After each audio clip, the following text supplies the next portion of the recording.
Yo, what's going on, y'all? It's Cone back here again today with another episode of After the Buzzer, the show where I recap the NBA games from the night. And what a night of hoops it was. Here on Monday, we had the first ever games in the first ever quarterfinal of the first ever NBA in-season tournament.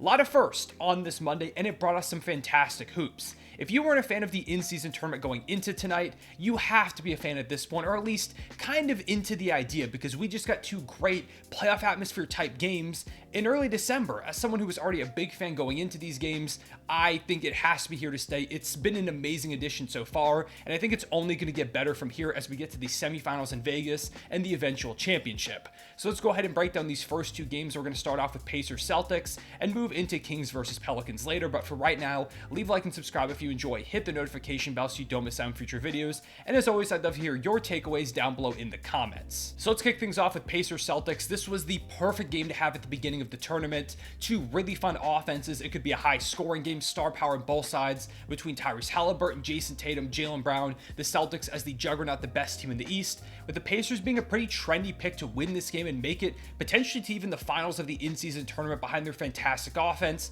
and the fact that they had been undefeated in the tournament coming into this game. I was really excited for this one. The atmosphere, like I said earlier, was electric. It felt like a playoff game. Every bucket was huge. The defense chants were booming all throughout the stadium when the Pacers went on a run late. The fans were losing their mind. The bench was going crazy. The players were super into it. Everyone in the arena was really buying into this idea of the in-season tournament, which is huge for it growing as a staple of the NBA calendar year. Coming into this, I was anticipating a typical Pacers game where the final score is like 140 to 138 or 130 to 132, something like that. It wasn't quite the case. The game started off a bit slower, and the Pacers came out the gate kind of sluggish, with the Celtics really striking hard in that first half. They went halftime nearly up by 10 points, led mostly by Jaylen Brown, who had 12, 3, and 3, Jason Tatum, who had a first half double-double with 12 points, 10 boards, and 4 assists. Derek White had 11 points. Luke Cornett was looking like Hakeem out there with 4 points, 3 boards, 2 assists, a steal, and 2 blocks. Like, some crazy plays from Luke Cornett. I guess in-season Cornett is a thing. But yeah, Pacers going to the half down 7, mainly because we weren't getting a lot of Tyrese Haliburton. He was questionable to even play this game with an illness. He was facing the best defensive backcourt in the league. A lot of pressure from Jrue Holiday and Derek White, who were both all defensive caliber players. They were really keying in on him and also going at him on defense. Jason Tatum was being physical with him, attacking him a lot. They were hunting that mismatch. It was not the best first half for Tyrese Haliburton, who has been fantastic all season. But in the second half was the Tyrese Haliburton coming out party, because while he's been fantastic all season, this was a brand new opportunity for him to showcase his game to a wider audience. This is the first time the Pacers have been on national television all year. It was only the second time in his whole career that Tyrese had been on TNT, and it was now on the stage of the brand new in-season tournament that probably was drawing a lot of eyes, people being curious about what this was about. So he had a chance to go ahead and announce to the world that, hey, I'm a rising superstar, one of the best players in the world, and in the second half, he did that in dramatic fashion. From the very first second of the third quarter, Tyrese was in takeover mode. He knew that he had to get things going, orchestrate the offense, be the engine that he is to get the Pacers not just back in this game, but help them eventually get a win. And he was dominant. Let me go ahead and read you how the third quarter began. It started off with a Miles Turner layup off a Haliburton assist. Then Tyrese goes out there and hits a 3. Haliburton hits a layup. Haliburton drops a dime to Obi. Haliburton hits a step back 3. Miles Turner hits a layup assisted by Tyrese Haliburton. Obi Toppin hits a 3 assisted by Tyrese Haliburton. Miles Turner hits a 3 assisted by Tyrese Haliburton. Bruce Brown gets an and one. Tyrese hits a floater and Tyrese Haliburton hits a layup to put the Pacers up 75-71 with 4 minutes and 32 seconds left in the third quarter, with Haliburton subbing out a minute later with no more scoring happening between either team. That beginning of the third quarter was a 27-16 run for the Pacers, where Haliburton himself scored or assisted on 24 out of 27 points in under 8 minutes, and he finishes the third quarter alone with 12 points, 4 boards, and 5 assists on 5 of 7 shooting. He was unbelievable. He single-handedly, through his playmaking and his scoring, got the Pacers back in this game. His teammates, of course, helped out, but he was the engine to make the whole thing happen. It's what he's been doing all year, and he did it in this biggest moment against, again, Derek White and Jrue Holiday playing in that backcourt as both all defensive caliber players. But it wasn't just the third quarter, because in the fourth quarter, he also stepped it up when the Pacers needed him most. From the 7:54 mark to the end of the game, the Pacers scored 30 points, with Tyrese scoring or assisting on 21 of those points. That includes 2 huge threes down the stretch, one of which was an and one three with the game tied 105-105 with 93 seconds left. They really needed a bucket. He hits it, and it sends the arena into an absolute frenzy. The crowd gets behind them, the Pacers start to rally, and they end up going on a big run for the rest of the game, clamping up defensively, which was very impressive from a Pacers team that's not at all known for their defense, facing a great Boston team. But they forced the Celtics into some tough shots. They hit some tough buckets of their own, of course, some of them off Haliburton assists, and they end up winning this game 122-112, advancing to the semifinal of the tournament in Las Vegas, defeating the almighty Boston Celtics. And absolutely none of it would have been possible if not for the rising superstar Tyrese Haliburton, who is legitimately breaking basketball. In this game, he puts up 26 points, 10 rebounds, and 13 assists. The first triple-double of his career. Doing it in this type of game is amazing. He doesn't have a single turnover as well. In the second half alone, he had a 19-point, 11-assist double-double. And again, he does this all on a national TV stage in the in-season tournament against the best defensive backcourt in the world. There's only been 8 times in NBA history where a player had 26, 10, and 13 without a turnover. Tonight was one of those times. And that stat line doesn't even put on display his efficiency, how timely some of his buckets were, how he just orchestrated offense out of thin air. It was unbelievable. I've watched Haliburton almost every game of this season because even before coming into the year, I knew the Pacers are going to be a really fun watch. And now that Tyrese is doing what he is, the Pacers are must-see TV, but this was truly something special. He has 3 25-10 games this season with no turnovers. There's been 6 in the entire league so far. This is stuff that he does on a nightly basis, but he stepped it up even more when his team needed him most. The last time the Pacers played the Celtics was without Tyrese, and in that game, they lost by 50, and now they get the win. If that doesn't tell you how important Tyrese is, how valuable he is, how much he does for this team, I don't know what will. He's a one-man offense unlike anything we've really ever seen. On the season, he's averaging 26.9 points per game and 11.9 dimes. We'll go ahead and round it up for him. He's putting up 27 and 12 with a 67.4 true shooting percentage. What he's doing doesn't feel like it should be possible. There shouldn't be a guy that can score the way he does, that can play make the way he does, that doesn't turn the ball over like he does, all at the same time. He is an offensive dynamo. It really does not make sense. He's a supernova out there on the offensive end. To put this into historical perspective, to really show you that we've seen nothing like this before, he's currently putting up the highest point per game average in an 11.9 plus assist season ever. The guy in second place is Magic Johnson with 23.9 points, so he's 3 points ahead of him and doing it more efficiently.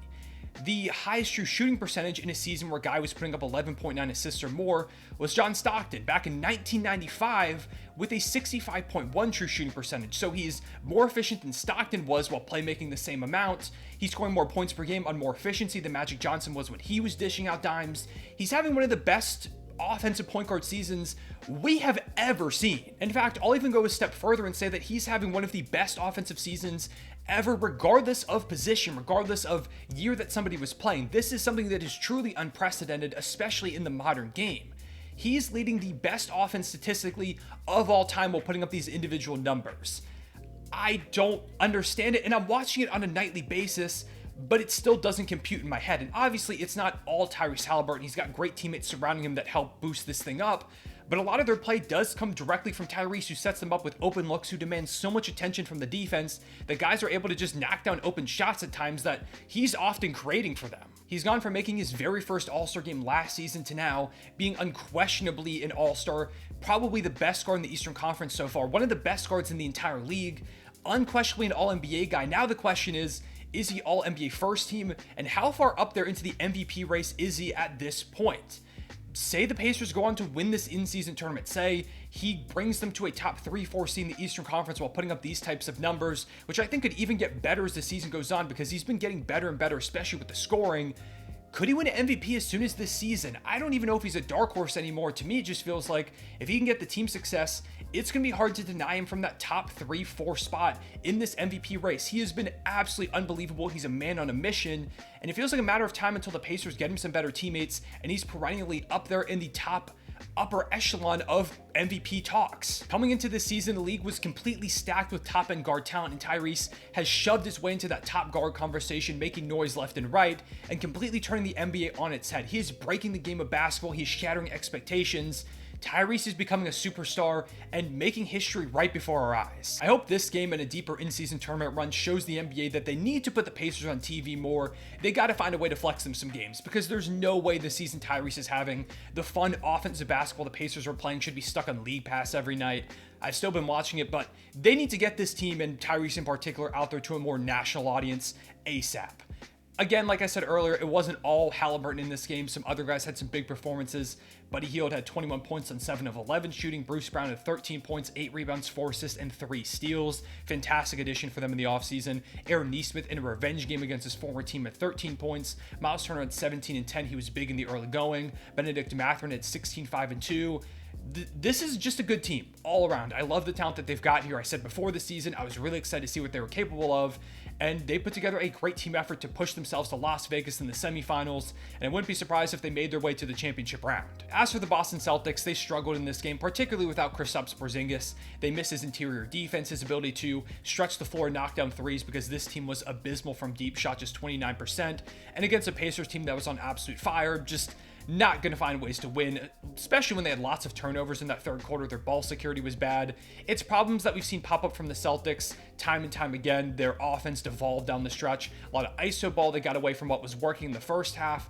It was shades of the old Boston. I think when Kristaps comes back and they don't have to rely as much on like Peyton Pritchard and Luke Cornett, who had a good first half, like I mentioned, he was kind of balling, but the defense was abysmal. With KP in the lineup, this team looks a lot better. Jrue Holiday also struggled from the field.